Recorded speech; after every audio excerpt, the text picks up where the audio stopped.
बिस्मिल्लाहिर्रहमानिर्रहीम, अस्सलाम वालेकुम। नूरुल आपकी खिदमत में हाजिर है। नवाज शरीफ साहब सऊदी अरब पहुंच गए हैं।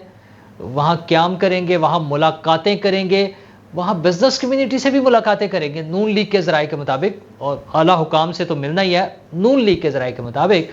लेकिन उन्होंने जो वापसी का प्लान था, पहले लाहौर एयरपोर्ट पर उनका इस्तकबाल होना था, वो चेंज हो गया। वो बराह रास्त उन्होंने मीनार पाकिस्तान पे जलसा करना था, लेकिन वो वहां भी नहीं जाएंगे, पहले कहीं और जाएंगे। कहानी क्या है, उन्हें क्यों जाना पड़ेगा, और क्या वहां से वो मीनार पाकिस्तान पहुंच पाएंगे? ये वो अहम सवालात हैं जिसके बारे में खबरें आहिस्ता आहिस्ता आ रही हैं। और क्या डेवलपमेंट्स अभी बाकी हैं ये तो मैं आपको बताऊंगा ही, लेकिन मैं आपको बताऊं कि हसन नियाज़ी मिल गए हैं। वो कहाँ मिले हैं, किस हालत में हैं, और किसकी वजह से मिले हैं? गायब थे ना, पता ही नहीं चल रहा था। हफीजुल्लाह नियाज़ी साहब बार बार इस बारे में अपनी तशवीश का इजहार करते थे, और भी कुछ जगहों पे बातें हुई, मैं अभी उसकी आपको तफसील बताता हूँ। लेकिन आपको बताऊं कि असद उमर साहब बड़के मार रहे हैं। वो क्यों बड़के मार रहे हैं? और इन सब बातों से भी अहम बात यह है कि इमरान खान साहब जेल में हैं, वहां पर उनकी कानूनी टीम, उनके डॉक्टर उनसे मिल रहे हैं। उन्हें तो डॉक्टर भी अच्छे नहीं मिले, वो भी उन्हें बचाना नहीं चाह रहे। और उन्होंने खुद एक लंबा चौड़ा ट्वीट किया है, एक पूरा मजमून उनके अकाउंट से वो ट्वीट हुआ है, और उसमें वो क्या फरमा रहे हैं, बड़ी मज़ेदार बातें हैं। मैं पहले तो उनके जो वकील मिले हैं वो आके बता रहे हैं कि खान साहब बहुत फिट है, ठीक है, कोई मसला नहीं है, और ये जो आया ना प्रैक्टिस एंड प्रोसीजर बिल का फैसला, उससे बड़े मुतमईन है। बस ठीक है, मैं क्या कहूँ, वो शर्म वाली बात होती है ना कि कोई शर्म होती है, कोई हया होती है। उमर अता बंदयाल साहब ने जिसको रोका हुआ था वो हुआ है, और 2 पॉइंट्स क्लियर हो गए। एक सिर्फ है ना कि वो पुरानी डेट से अपील नहीं होनी, क्या फ़र्क पड़ता है? मियाँ साहब वो क्लियर कर गए हुए चीज़ें। इस केस की हद तक मियाँ नवाज शरीफ साहब को कोई मसला नहीं है। तो खान साहब को ज़्यादा खुश होने की मुझे तो नहीं समझ आ रही कि वो किस बात से मुतमईन है।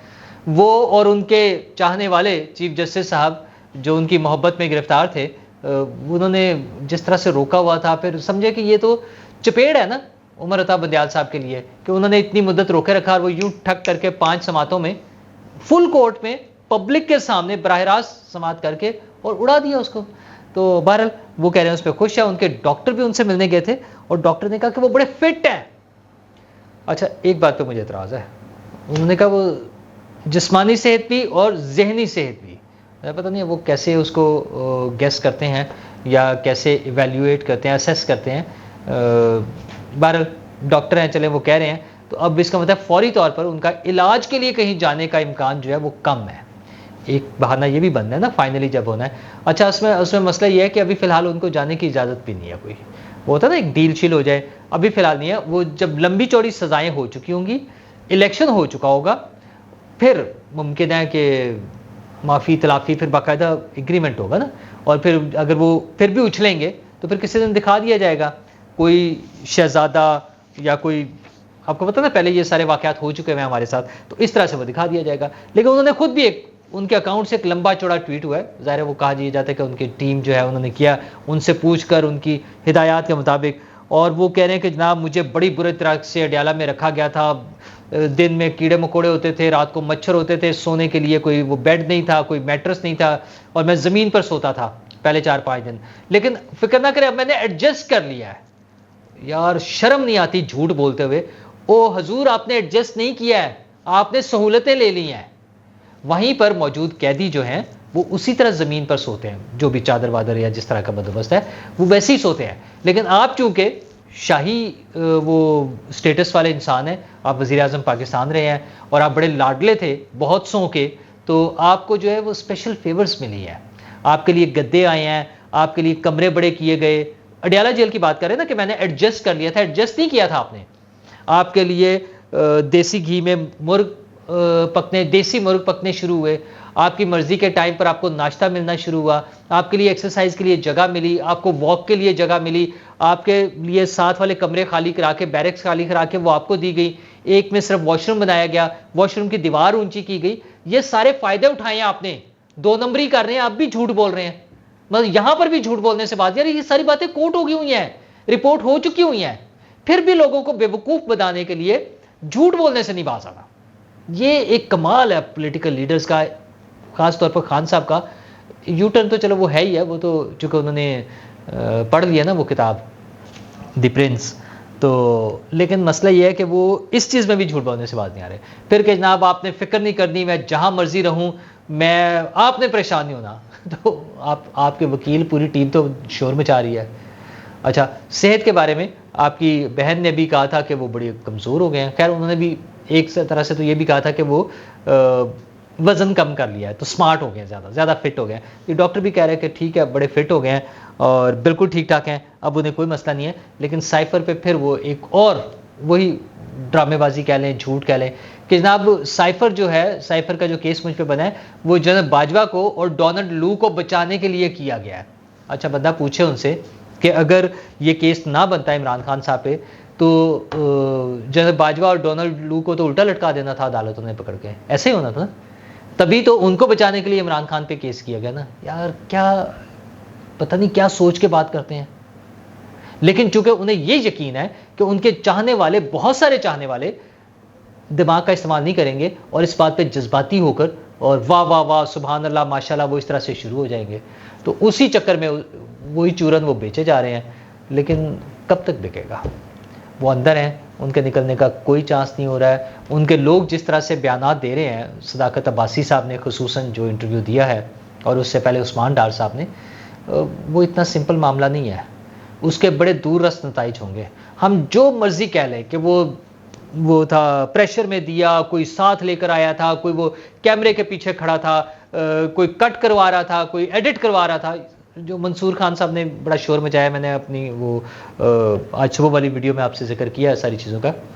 जो मर्जी कर लें, जो मर्जी कह लें, मतलब मैं उसके सही या गलत होने पर, उसके मेरिट्स और डीमेरिट्स पे बात नहीं कर रहा।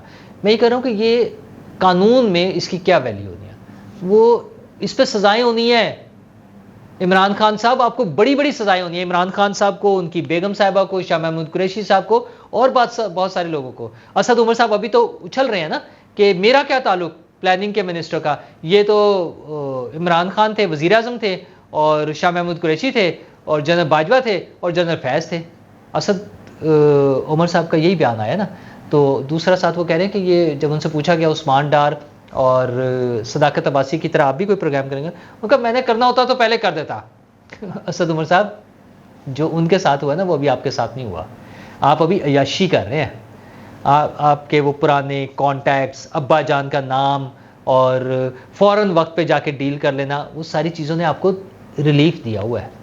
तो जिस दिन आपने ज़्यादा औखे होने की कोशिश की, वैसे तो आपने उसकी वो बुनियाद फराहम कर दी है कि मैं इलेक्शन भी लड़ूंगा करूंगा, तो शौक पूरा कर लें।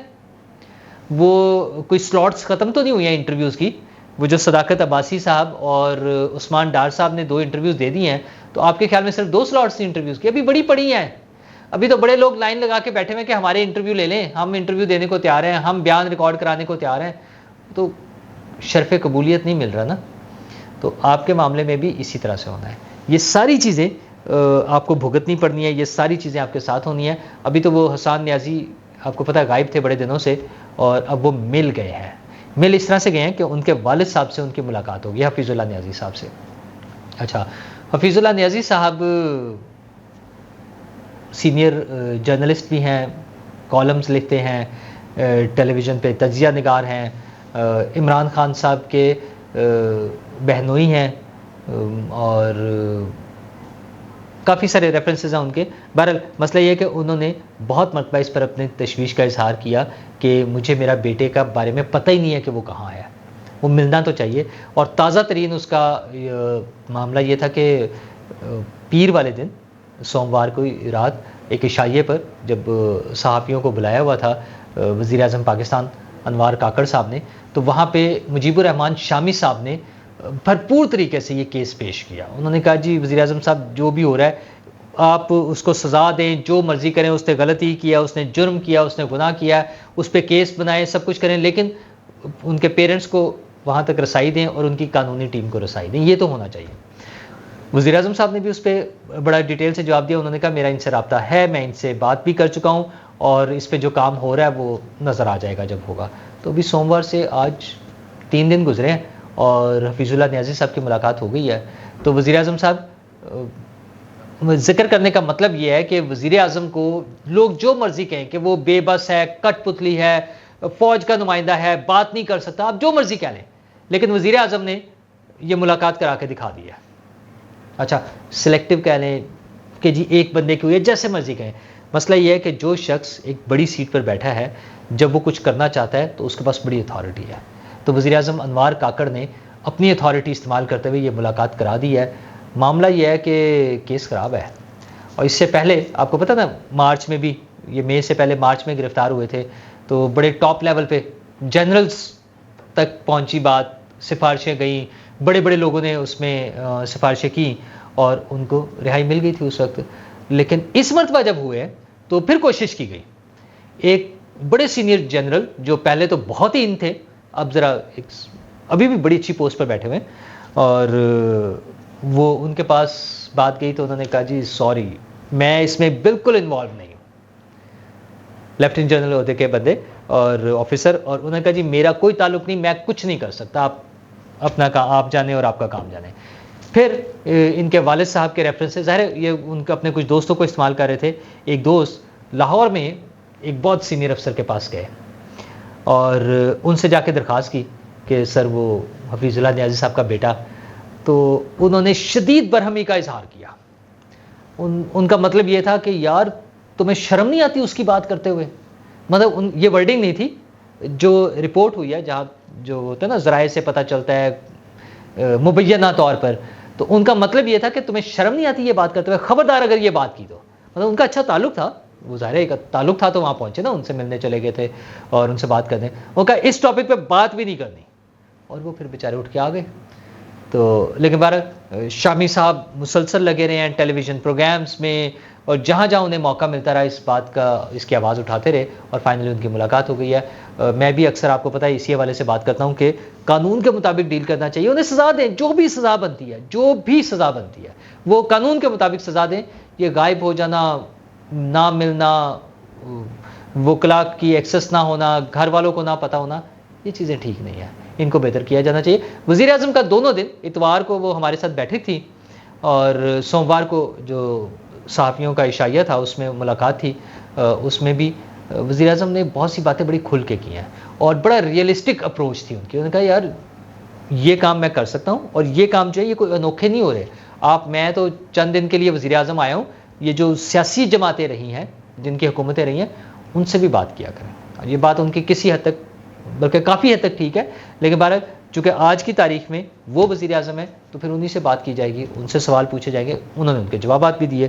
तो नवाज शरीफ साहब के हवाले से भी अक्सर बात होती है, तो वो कहते हैं कि उनके अपने मामलात हैं, कोई डील शील कोई नहीं है हमारे साथ। नवाज शरीफ की वापसी पे वज़ीर-ए-आज़म काकड़ ने कहा कि उनकी कोई डील नहीं है, वो जो वापस आ रहे हैं वो चूँकि उस वक्त गए थे जब इमरान खान साहब की हुकूमत थी, ना PDM की हुकूमत थी, ना निगरान हुकूमत थी, काकड़ साहब नहीं थे उस वक्त हुकूमत में। हाँ, उन्होंने कहा मेरी मुलाकातें होती हैं, मरीम नवाज साहिबा से भी हुई थी वज़ीर-ए-आज़म बनने से पहले, बिलावल भुट्टो से भी हुई, इमरान खान साहब से भी होती थी 9 मई से पहले।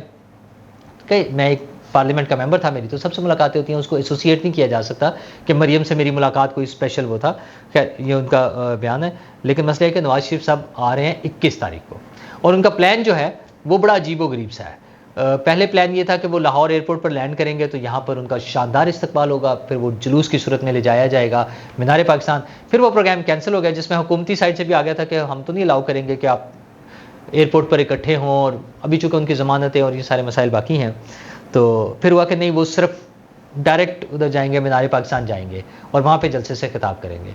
और अब जो खबरें आ रही हैं वो बराह रास्त मीनार पाकिस्तान नहीं जाएंगे, वो पहले इस्लामाबाद लैंड करेंगे, और इस्लामाबाद लैंड इसलिए करेंगे क्योंकि उन्होंने अदालत में पेश होना है और वह हिफाजती ज़मानत लेंगे। तो अब तक जो सूरत हाल थी कि आज 12 तारीख है, 12 अक्टूबर, और 21 को आना है, तकरीबन 9 दिन है। उनकी हिफाजती ज़मानत के हवाले से और इस तरह से अदालतों की और कानूनी कोई बातचीत सुनाई नहीं दे रही। खामोशी से ज़ाहिर बहुत सारा काम हो रहा होता है, लेकिन पब्लिक नहीं हुआ है अभी। तो वो अब ये पता चल रहा है कि वो बराह रास्त इस्लामाबाद में अदालत में जाएंगे, हिफाजती ज़मानत के हवाले से उन्हें जहाज़ से उतर के वो अदालत तक जाएंगे, वहाँ पर उनकी ज़मानत मंजूर होगी, और उसके बाद फिर वो लाहौर आएंगे। और अगर इन केस इसमें कोई भी मसला हुआ, जिसके इम्कानात नून लीग के ज़राए के मुताबिक बहुत कम है, ना होने के बराबर है, उन्हें लग रहा है कि सब सेट हो गया, सारी डील है। अच्छा, फिर बात वहीं आ जाती है जो उनके कुछ रहनुमाओं की बातों से ये तासुर मिलता है, बल्कि शायद उनके अल्फाज ये थे कि सब सेट है, चीज़ें तय हो गई हैं। तय होने का मतलब है डील हो गई है।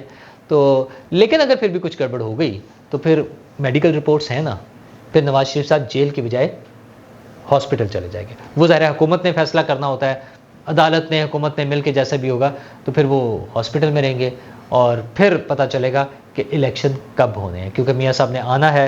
ये हिफाजती ज़मानत के बाद उनके 4 बड़े केसेस हैं, वो आगे चलेंगे। वज़ीर-ए-आज़म साहब को भी लग रहा है कि जनवरी वाले इलेक्शन की डेट हो जाएगी, क्योंकि उनका ख्याल ये कि पैसे हैं हमारे पास। हज़ूर, पैसों से नहीं इलेक्शन होते, तो पैसे पहले भी थे। वो जो 14 मई वाले इलेक्शन मुलतवी हुए हैं ना, 14 मई को जो सूबाई असम्बलियों के होने थे और नहीं हो सके, वो पैसों की वजह से नहीं ड्रॉप हुए हैं, वजूहात सबको पता है। तो अब भी जो इलेक्शन लेट हो रहे हैं उसमें पैसे मसला नहीं है, लेकिन मियाँ नवाज शरीफ साहब वापस आएंगे, कहाँ से होकर आएंगे, सऊदी अरब में किससे मिलेंगे, वो तो कह रहे हैं ना कि हुकाम से मिलेंगे, जिसका अभी तक कोई इम्कान नहीं है। लेकिन बहरहाल अगर मुलाकातें होती हैं, बिजनेस कम्युनिटी से भी होती है, वो पाकिस्तान के लिए कोई अच्छा पैकेज ले लेते हैं, पाकिस्तान के लिए कोई फेवर लेते हैं, तो हमें बड़ी खुशी होगी। बिस्मिल्लाह, एक नहीं ऐसे 10 पैकेज उनको मिलने चाहिए, ऐसी उनकी ढेरों मुलाकातें होनी चाहिए और हर मुल्क में होनी चाहिए। फिर तो होनी चाहिए 5-6 जगह पे चले जाएं, लेकिन वो सऊदी अरब और दुबई से होते हुए 21 तारीख को अदालत से होते हुए लाहौर पहुंचेंगे। तो देखें कि वो लाहौर पहुंचते हैं, किस तरह पहुंचते हैं, क्या रिस्पांस मिलता है, और उसके बाद उनकी इलेक्शन कैंपेन के लिए उनके पास क्या नारा है, वो अभी उन्होंने वो बयानिया भी आना है, हम उसका इंतजार कर रहे हैं। तो वो बयानिया आता है और उसमें मेरे लिए, आपके लिए, हम सब के लिए क्या होगा, इंतज़ार करते हैं। 21 अक्टूबर दूर नहीं है। शुक्रिया।